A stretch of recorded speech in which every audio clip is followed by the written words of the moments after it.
In the dim underbelly of forgotten truths, where betrayals fracture like glass underfoot, Mara Ellis crafts her latest documentary, a raw tapestry of confessions meant to mend what words once tore apart. She's built her career on unearthing others' hidden scars, all while sealing her own behind a facade of poised precision. But today, as the camera lenses awaken, she senses the pull of something deeper, a reflection that demands to be faced, and the studio hums with the low whir of equipment. The studio hums with the low whir of equipment. Handheld cameras circling like cautious predators. Mara Ellis stands center frame. Her posture, a deliberate architecture. Shoulders squared, hands clasped lightly at her waist.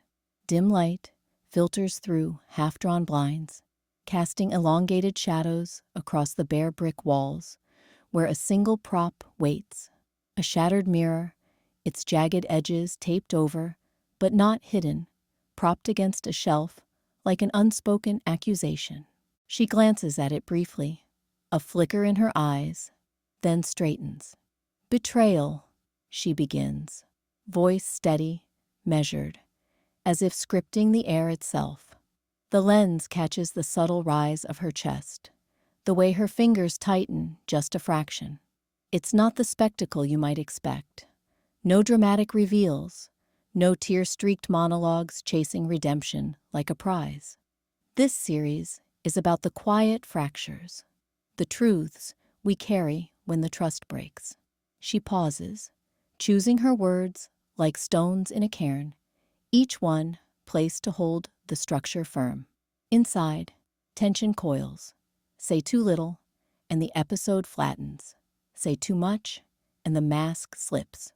She gestures to her left, where Jules Rivera leans against the editing console, arms crossed, her dark eyes attentive, a half-smile of quiet solidarity.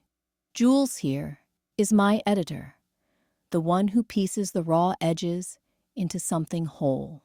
Can she guide this honesty without the shards cutting inward? The question lingers, unanswered, as the take wraps. As the initial framing gives way to the first intimate interview, the focus shifts seamlessly to the next confession. The camera lingers, unblinking, a handheld ghost in the dim cafe corner, its lens inches from Amelie's face.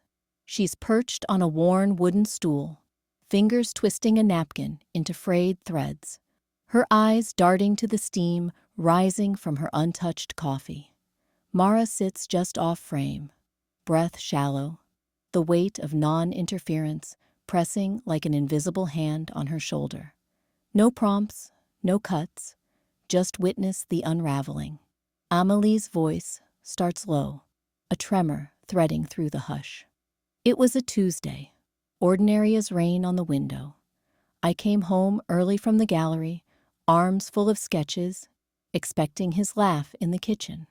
Her lips part, then press tight, anxiety etching lines around her mouth.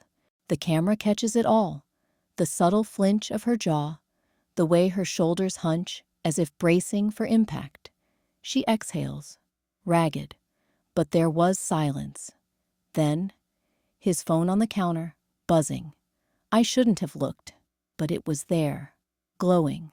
Messages, timestamps bleeding into our mornings. Mara shifts imperceptibly, her own pulse echoing the cafe's distant hum. Amelie's words stir something buried, a mirror cracking in her chest, shards of her past betrayal glinting back. She wants to lean in, to nod reassurance, but the rule holds her still. No intrusion, just presence. Honor the story, don't chase the spectacle. Amelie's gaze drops, fingers unclenching the napkin. I scrolled, heart slamming. Her name, over and over, plans, secrets, lies wrapped in emojis. He was in the shower, singing off-key, while my world splintered. A pause, her breath steadying, eyes lifting to meet the lens for the first time. Revelation flickers there, raw and unguarded, anxiety dissolving into the quiet release of naming it. I stood in that hallway, phone in hand, feeling the pieces of me shatter like a mirror I'd never noticed was cracked. Not anger first, just this hollow ache, seeing myself reflected back, broken, but still whole enough to walk away. The camera holds, capturing the softening in her posture, the warm flash of late afternoon light catching a tear's edge. Mara swallows, the reflection too close now, her own hidden fractures staring back. Can she bear this witness without the pull of judgment, without turning pain into her own narrative? The question hangs, unanswered, in the lingering silence, with the cafe's intimacy echoing into the controlled space of the studio. The interview deepens through layered visuals. The studio hums with the low whir of the camera, its handheld lens trained on Amélie Trent's face, like a confessor's gaze. Mara Ellis stands just off frame, arms crossed, her posture a fortress of professional distance. She's the observer, always the observer, framing betrayal as if it's just another shot to compose. Amélie speaks in hushed tones, her words unraveling the day her world cracked. A lover's phone buzzing with secrets, the slow seep of doubt turning to flood. I saw it all in fragments, Amélie says, eyes distant, like pieces of glass scattering. On the monitor beside Mara, the footage overlays, grainy flashbacks Amélie thought she'd buried, erased from her retelling. A shadowed bedroom, hands pulling away, a door slamming in slow motion. They bleed into the present, the studio's dim lights flickering as if infected. Mara watches, clinical at first, her breath steady, notes scribbled in her mind for the cut. But the images twist, unbidden. Amélie's fragments snag on something deeper, pulling at the edges of Mara's own sealed vault. A tremor starts in her fingers, subtle at first. A chill she attributes to the air conditioning. She shifts her weight, forcing her gaze back to Amélie, who pauses mid-sentence, sensing the shift in the room's gravity. The flashbacks pulse brighter. Not just Amélie's now, but echoes. Mara's ex's silhouette in a rain-slicked alley, words like knives glinting before they strike. The pain rises, hot and insistent, a wave crashing against the walls she's built. She clenches her jaw, fights the urge to hit stop, to command the room like a director barking orders. No, she won't suppress this, won't silence Amélie's ghosts to protect her own. Her hand brushes the monitor's edge, and there, in the glass screen, cracked from some forgotten bump during setup, the reflection shatters. Mara's face fragments into a mosaic, composed eyes staring back, but splintered, each piece holding a flicker of the vulnerability she hides. The tremble spreads, shoulders quaking now, audible in the hush. Amélie leans forward, unspoken empathy bridging the space between them. Mara doesn't speak, doesn't break. She stands frozen, witness to the bleed of stories, her distance crumbling into raw, electric shake. The camera rolls on, capturing the silence, the unspoken bond forming in the shards. Can she stay the witness when the reflection cuts too close? The question lingers, unanswered, as the overlays fade to black. As the echoes of Amélie's story settle, an unexpected discovery in the footage pulls the narrative inward. The editing bay hummed under the weight of unspooled reels, a dim-lit cave where shadows clung to the monitors like unspoken regrets. Jules Rivera hunched over the console, her fingers dancing across the keyboard, sifting through the archive for stray clips from Amélie's interview. The footage was a labyrinth, hours of raw confessions, blurred edges of pain. But then, a file blinked into view, unlabeled, time-stamped late night. Mara's voice threading through static. Jules paused, breath catching. She clicked play. The screen flickered to life. Mara, alone in her apartment. The camera propped on a tripod like a reluctant witness.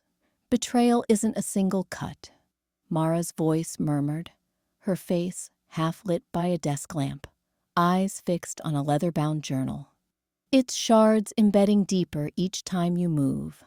The words spilled out, fragmented, entries about a lover's lies, a trust shattered years ago.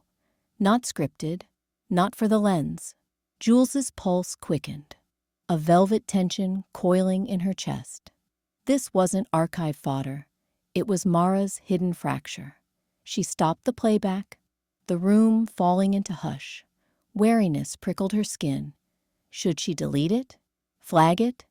But the pull was magnetic, a glimpse behind the director's composed facade.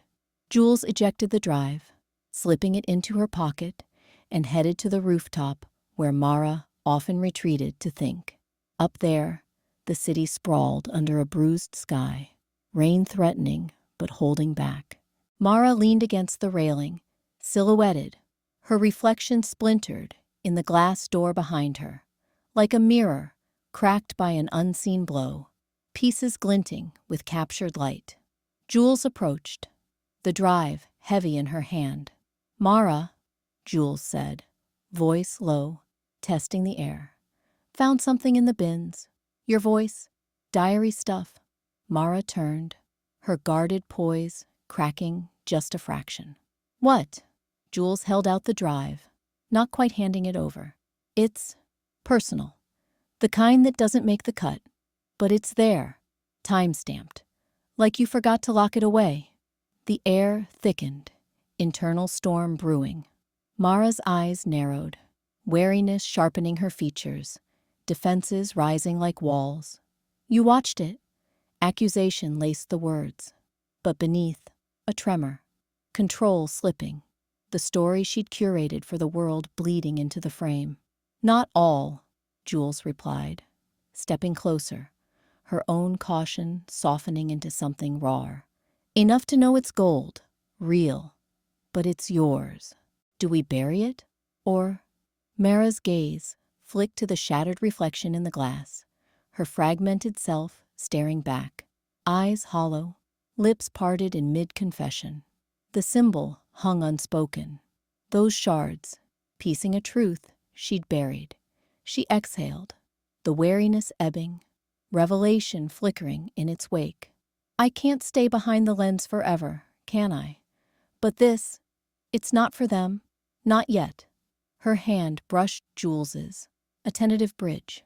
"Promise me. Boundaries first, or we lose everything." Jules nodded, the tension velvet soft now, laced with fragile trust. But as Mara turned back to the city, the question lingered like rain on the horizon. Could she hand her vulnerabilities to the team without them shattering her anew? Turning from the rooftop's tension, the focus returns to the studio, where Rafi's confession begins to unfold. The camera lingers on Rafi's hands, knotted together like frayed rope, the dim studio light casting shadows that pool in the creases of his knuckles. Mara sits across from him, her notebook balanced on her knee, pen hovering, but unmoving. The air hums with the faint whir of the recorder, a confessional confetti of hush and breath. "I miss the signs," Rafi says, his voice a brittle thread, resolute yet unraveling at the edges. Amelie would leave these little notes, reminders on the fridge, grocery lists with hearts doodled in the margins. I saw them, but I didn't see her. Not really. Guilt. It's not a wave that crashes once. It's the drip after. Every unanswered call, every lie stacking like bricks until the wall between us was too high to climb. Mara's chest tightens, confusion swirling like fog in her mind. His words echo her own buried echoes, betrayals she'd scripted away in her mind's edit bay. She wants to press, to unearth the raw core without wielding the blade of judgment. "What happened in that moment?" she asks softly, her tone a careful bridge, not a gavel. When it all came out, Rafi's eyes flicked to the red cord looped through his belt, a simple leather weave, worn from years of wear. He fingers it absently, as if tracing a lifeline. We were in the kitchen. She'd found the messages on my phone. Her face, it crumpled, like paper in a fist. I tried to explain, but the words stuck. Our story didn't just break, it snapped. That invisible thread we'd woven through years of mornings and fights and quiet nights. I see it now. That red thread, pulling us back even in the fray. She kept one of my old scarves, crimson like blood, tied around her wrist for months after. I didn't know until later, from a mutual friend. It connected us still, even in the ruin. The confession hangs, unvarnished, no polish of excuse. Mara's pulse quickens. Her guarded walls quiver, caution yielding to the sharp clarity of his truth. It's not absolution he seeks, just the weight, lifted enough to speak. Respect flickers between them, fragile as the cord he twists, but her wariness coils tight. Trust demands this painful precision. Yet can she absorb his remorse without it fracturing her anew?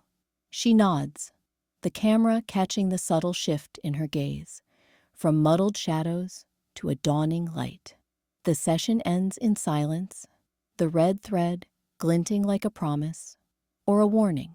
With Rafi's words still resonating, Mara retreats to the editing bay to confront the growing montage. The glow of the monitor bathed Mara's face in a cold, flickering blue, casting shadows that deepened the furrow between her brows. She hunched over the editing bay in the dim studio, fingers hovering above the keyboard like reluctant confessions. Footage unspooled before her. Amelie's voice, cracking on the day of discovery.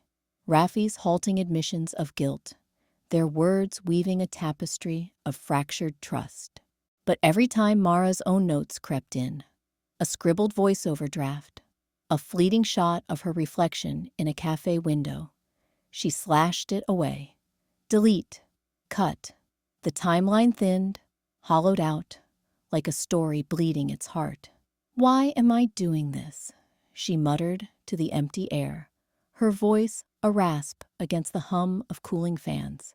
Self-loathing coiled in her chest, hot and accusatory. Coward. You've built your career on peeling back others' skins, but yours, too fragile, too raw. The betrayal she'd buried, Jake's lies, the nights she'd scripted her solitude, mirrored back from the screen, demanding entry. Including them would mean unraveling the control she'd clung to, letting the audience see the producer as participant, not puppeteer. Stay in the shadows, safe. But the edit screamed otherwise. Without her thread, the narrative frayed. Amelie's resilience flat. Rafi's redemption echoey and insincere. Jules leaned against the doorframe, arms crossed. Her editor's eye sharp but patient. She didn't push, just watched. A mirror held steady. It's missing weight, Mara. Like it's all surface. You know that. Her words hung, not insistent, waiting for the nod that hadn't come. Mara glanced up, the red thread on Jules' bracelet catching the light. A simple cord, knotted from some forgotten craft fair, now a talisman of their shared late nights.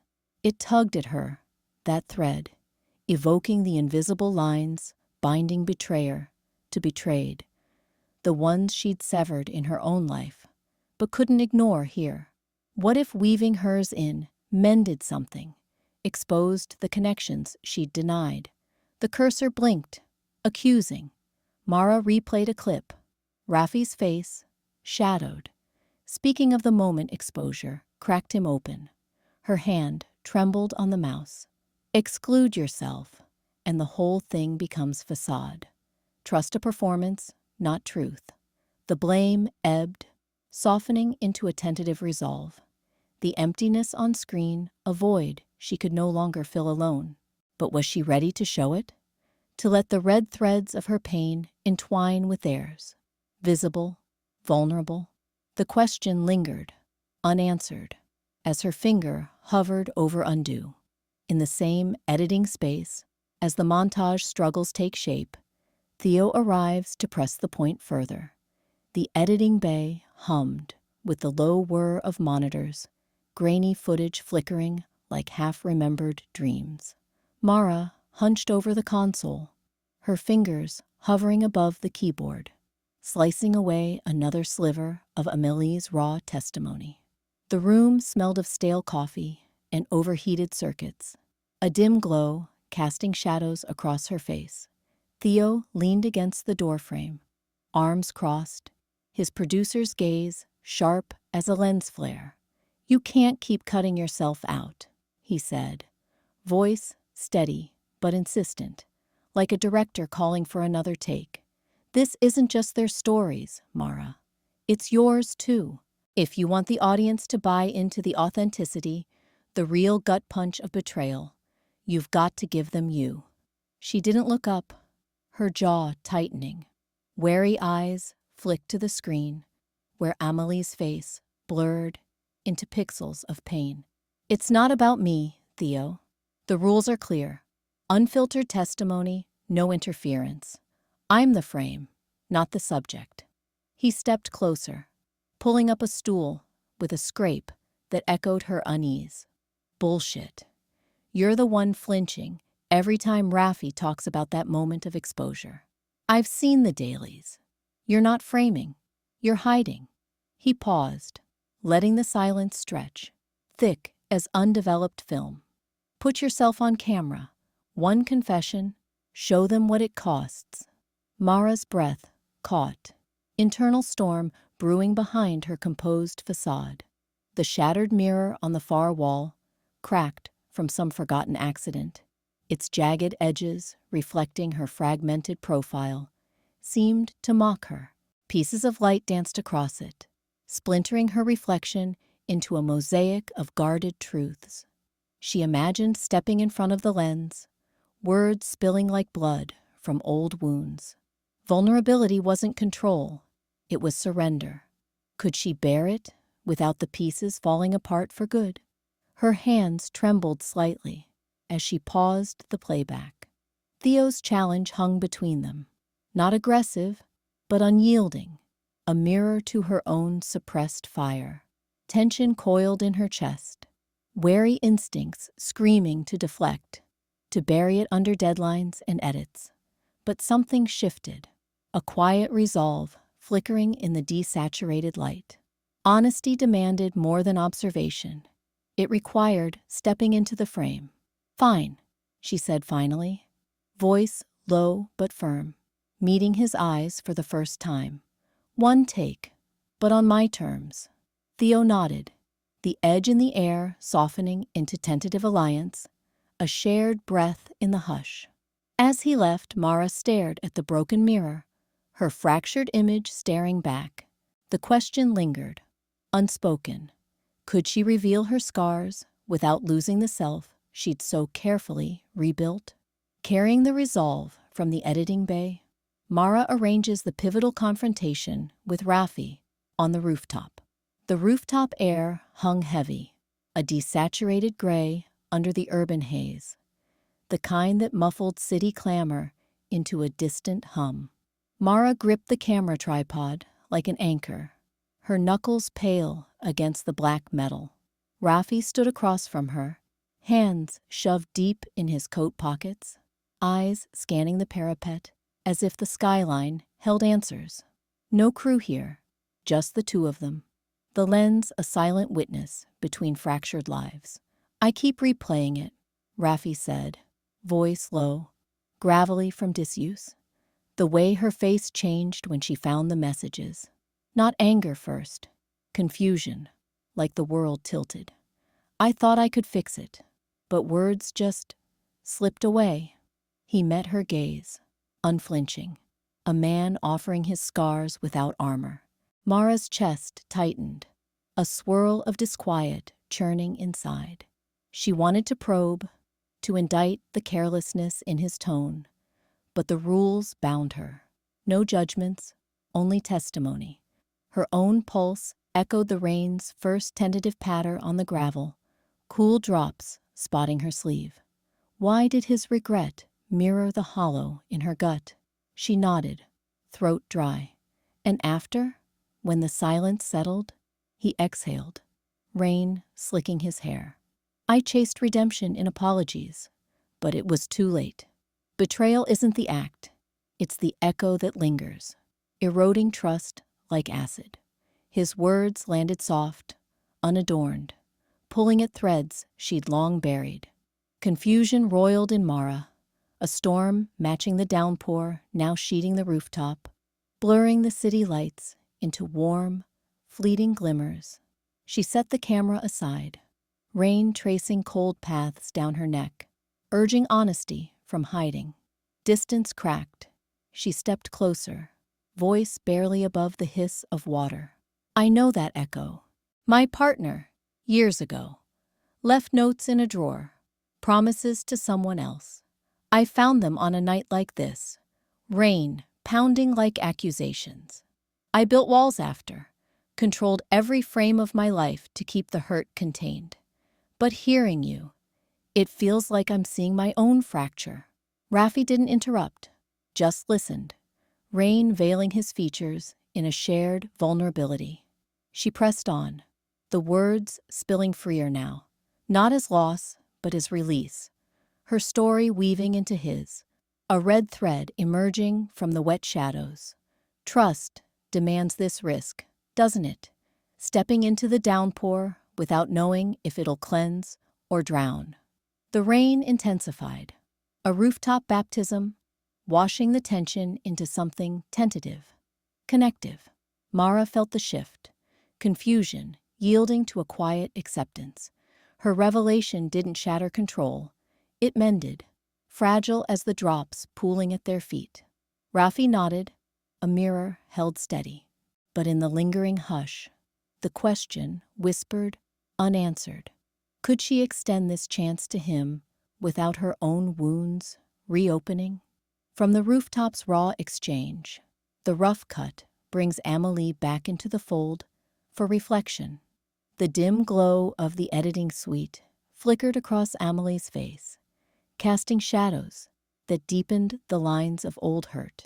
She sat hunched in the worn armchair, arms crossed like a barrier, watching the rough cut unspool on the monitor. Mara's montage wove Amelie's words, raw, halting confessions of discovery, the gut punch of betrayal, with Raffi's guilt-soaked apologies, intercut with grainy flashbacks that felt too close, too staged. The camera lingered on a shattered mirror in one shot, shards catching the light like accusations. Amelie's fingers twisted a loose red thread from the hem of her sweater, pulling it taut, then releasing it, as if testing some fragile connection. It's turning my life into a spectacle, Amelie said, finally, her voice a low rumble of doubt, eyes fixed on the screen where her younger self recoiled from a lover's phone. You make it look like I climbed out of the ashes, all heroic and healed. But it's not a straight line, Mara. It's this messy triangle.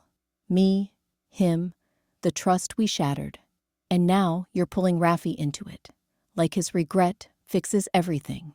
She paused, the thread snapping free in her hand, a thin crimson line dangling like a vein exposed. Internal storm brewed in her silence. She leaned forward, breath shallow, fearing her vulnerability would be edited into entertainment, her scars polished for the audience's gaze. Mara froze behind the console, the weight of Amelie's words pressing like an unlit frame. She'd cut the footage tight, dramatic arcs chasing funding deadlines.